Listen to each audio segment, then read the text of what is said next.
कह रहा हूं अपने बच्चों को रामायण पढ़ाओ, महाभारत पढ़ाओ, और इसलिए पढ़ाओ कि फायदा होगा। मुझे हुआ, मैंने महाभारत पढ़ी थी तो मुझे पता था कि मित्र अगर दुर्योधन निकल जाए तो उसके रथ से उतर के भागो, वरना कर्ण की तरह मारे जाओगे।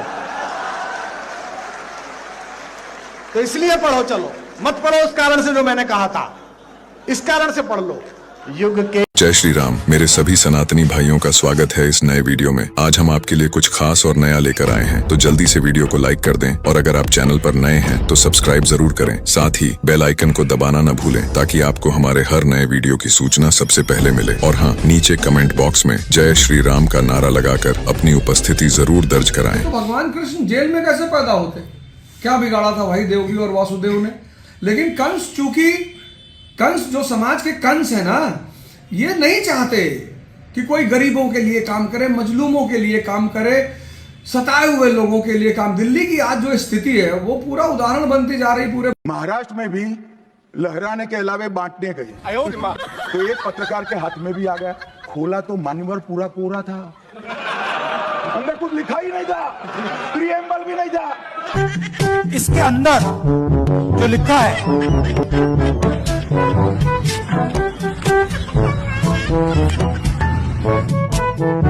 चप्पू चाचा ने अपने मस्तिष्क में उपस्थित सादे ज्ञान को एक पुस्तक में छपवाया और महाराष्ट्र चुनाव की रैली में अपने समर्थकों में बंटवा दिया।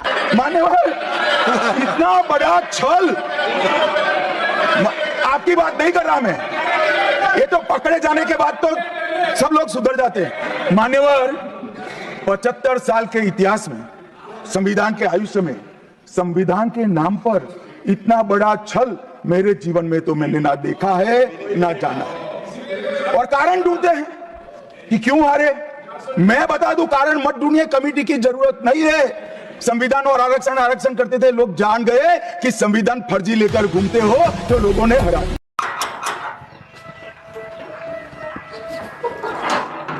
कौन है? अरे हम जनगणना वाले हैं। घर में कौन कौन है? घर में तो हम ही हैं अकेले। शौहर कहाँ है? शौहर को तो गुजरे 10 साल हो लिए। बच्चे कितने हैं? एक बच्चा है 2 साल का। 2 साल का? हाँ। बच्चा कैसे? अरे शौहर मरे हैं, हम थोड़ी मरे हैं। अब्बू, मामू, खालू सब तो जिंदे हैं। ये देखो 4 महीने का तो ये रहा। हाँ, तुम भी आ जाओ।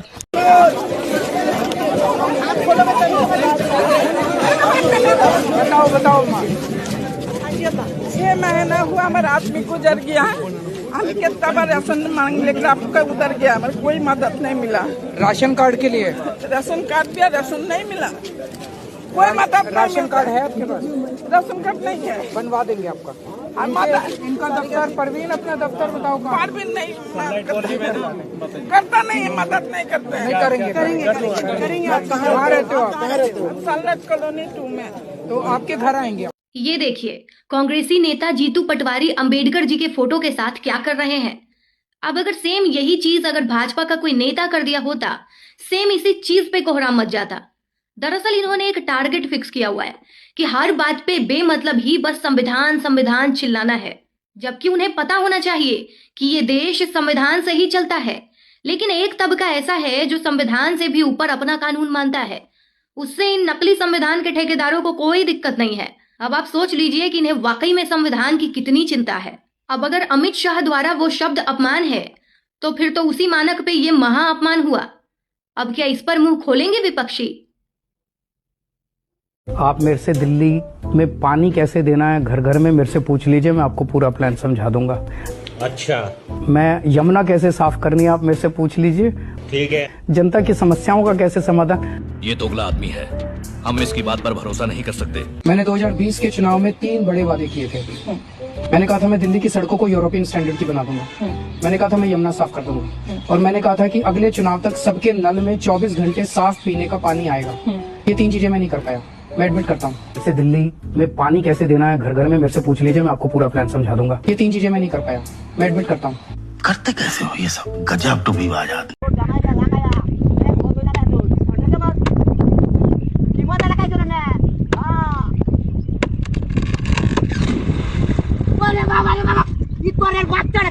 रिपोर्टर, मुस्लिमों को आर्टिकल 341 के कारण दलितों का दर्जा नहीं मिलता, तब तेजस्वी यादव, उस पर विचार किया जाएगा। मुसलमानों को टिकट मिले, वो मुसलमान हमारे भाई जीत के आए, सदन में जाएं, ये है हमारी कोशिश। विजिबिलिटी देखते हैं हर सदन में हमारे हैं कि नहीं मुसलमान भाई, हर प्लेटफॉर्म पे।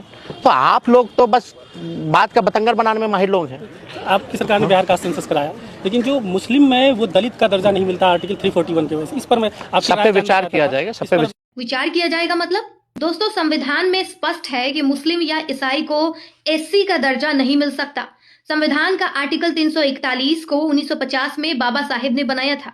इसमें कहा गया है कि एससी में शामिल होने के लिए धर्म का तटस्थ होना जरूरी है। अर्थ सिर्फ हिंदू, सिख और बौद्ध ही एससी का दर्जा पा सकते हैं। लेकिन तेजस्वी और उनके साथी बाबा साहेब द्वारा बनाए गए इस आर्टिकल को ही बदलना चाहते हैं, सिर्फ इसलिए कि मुसलमानों को भी दलितों के हिस्से का आरक्षण दिया जा सके। अडानी को गिरफ्तार करना किसी के बस की बात नहीं है। अडानी वो आदमी है जिसके सामने अमेरिका का राष्ट्रपति भी सजदा करेगा। गौतम अडानी को चले थे गिरफ्तार करने। डोनाल्ड ट्रंप ने बोला है गौतम अडानी पर धोखाधड़ी का केस चलाने वाले अटॉर्नी जनरल जी इस्तीफा दे देना, वरना मैं खुद ले लूंगा।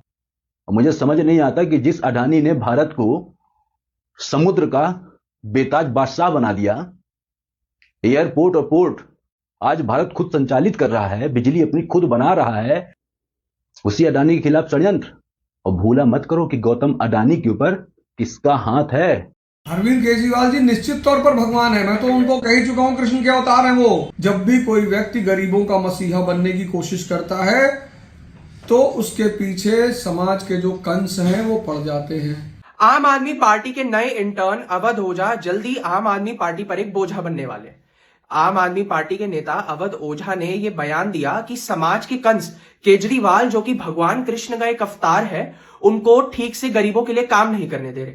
आखिर अवध ओझा दिल्ली के लोगों को कंस क्यों कह रहे हैं, जो केजरीवाल पर सवाल उठा रहे हैं कि आखिर केजरीवाल ने क्यों दिल्ली का हाल अपने शीश महल में बैठे बैठे बेहाल किया, और ये किन गरीबों की बात कर रहे हैं। आज अगर आप दिल्ली की बस्तियों में जाके देखें तो दिल्ली की बस्तियों का हाल इतना खराब है कि आज दिल्ली देश की कैपिटल कहलाने लायक नहीं।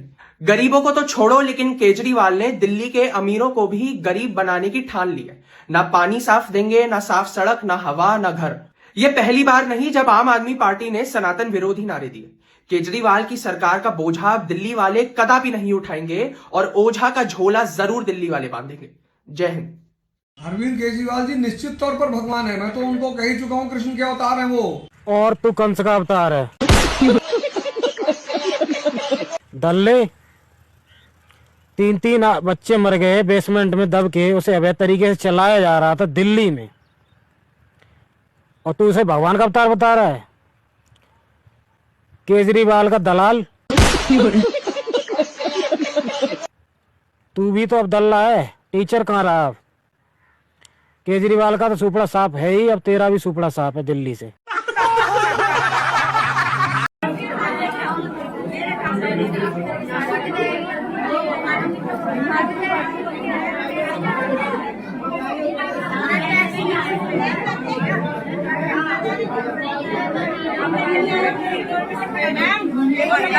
योजना का कार्ड है, ठीक है, सरकार बनने के बाद 2100 रुपए आपके खाते में आएंगे, लेकिन वोट केजरीवाल जी को देंगे, झाड़ू पर देंगे, तभी ये पैसे आपके खाते में आएंगे, ठीक है। तो वोट झाड़ू पर ही देना। केजरीवाल ने कहा था पानी मुफ्त दूंगा, दे दिया। केजरीवाल ने कहा था घर घर पानी पहुंचाऊंगा, पहुंचा दिया। मैंने जो जो वादे किए मैंने पूरे किए, वादे किए थे मैंने पूरे किए। श्याणपति नहीं। पिक्चर अभी बाकी है मेरे दोस्त। मैंने कहा था मैं यमुना साफ कर दूंगा। मैंने कहा था हर घर में टूटी से साफ पानी आएगा। और तीसरा मैंने कहा था कि दिल्ली की सड़कों को हम बिल्कुल यूरोपियन अंदाज में शानदार सड़कें बना देंगे। मैं ये तीनों काम नहीं कर पाया। तो हम लोग बैठे थे, कोई कह रहा था जिसने संविधान लिखा होगा उसने भी दारू पी के ही संविधान लिखा होगा। तो भीम आर्मी के नीले कबूतरों से हम ये कहेंगे, अब तुम्हें साफ सूख गया है इस केजरीवाल के बयान पर। अब क्या हो गया है, जलाओ पुतले इनके, या केवल पॉलिटिक्स में अम्बेडकर को भगवान बनाना, या केजरीवाल को ही भगवान बना लिया है? एक काम करो, तुम चुल्लू भर पानी में डूब मरो, अगर उसमें भी बच जाओ तो चमड़े के जूते पर थूक के 2-4 अपने मारो कस कस के क्योंकि जिनकी औकात नहीं थी कल वो पुतला फूंक रहे थे, जिनकी औकात नहीं थी वो पुतला फूंक रहे थे। इसने तो दारूबाजी घोषित कर दिया है।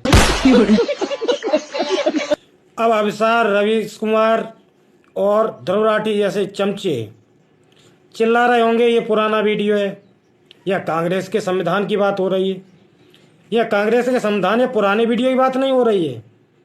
यह बात ये हो रही है कि आप ये आम आदमी पार्टी के लोग इस बात पर मजा ले रहे थे कि संविधान लिखने वाले ने दारू पीकर संविधान लिखा। झोला छापता इसलिए उसकी तस्वीर झोले पे छपी, अगर पढ़ा लिखा होता तो ऑक्सफोर्ड यूनिवर्सिटी की किताब में छपी होती। समझ रहे? ये ऑक्सफोर्ड यूनिवर्सिटी और पिछोड़ातोड़ यूनिवर्सिटी ये तुम्हारे लिए महान है। जो वहां से पढ़ के आए ना उसका ज्ञान देखा है हमने। आटे को लीटर से और पानी को किलो से तोलता है और बिजली को है ना थैली में भर के देता है। ऐसे लोगों से है ना, अब किसका फोटो कहाँ होना चाहिए उसका तो बाद में सोचेंगे, तेरा फोटो कहाँ होना चाहिए वो तो मैं तुमको दिखाता हूँ।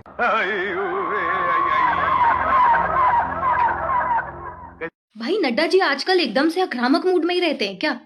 जब केजरीवाल के राइट हैंड संजय सिंह ने सदन में शिकायत के तौर पर कहा कि बीजेपी कार्यकर्ताओं ने दिल्ली में वोटर लिस्ट से कुछ नाम हटाने के लिए अनुरोध प्रस्तुत किया है, जाहिर सी बात है वो अवैध नाम ही होंगे ना। हरिनगर में भारतीय जनता पार्टी के 4 कार्यकर्ताओं ने 637 वोट कटवाने का आवेदन दिया। करावल नगर में 2 कार्यकर्ताओं ने 3,260 वोट कटवाने की अर्जी दिया। मुस्तफाबाद में एक व्यक्ति ने 534 वोट मैं नहीं कर रहा, not editing sir, I am not. अब जैसे ही संजय सिंह ने ये बात कही तो नड्डा जी एकदम से हड़काते हुए बोलने लगे कि तो निराश क्यों हो? क्या आप इतने लंबे समय तक सत्ता में ऐसे ही रोहिंग्या और बांग्लादेशियों के कारण थे क्या? नहीं, मैं एक ही बात स्पष्ट करना चाहता हूं कि जिस संविधान ने ये ताकत दी है कि वो वोटर्स लिस्ट के बारे में जो चर्चा कर रहे हैं कि उसको कटवाने का, वो प्रोविजन भी संविधान के अंतर्गत ही है।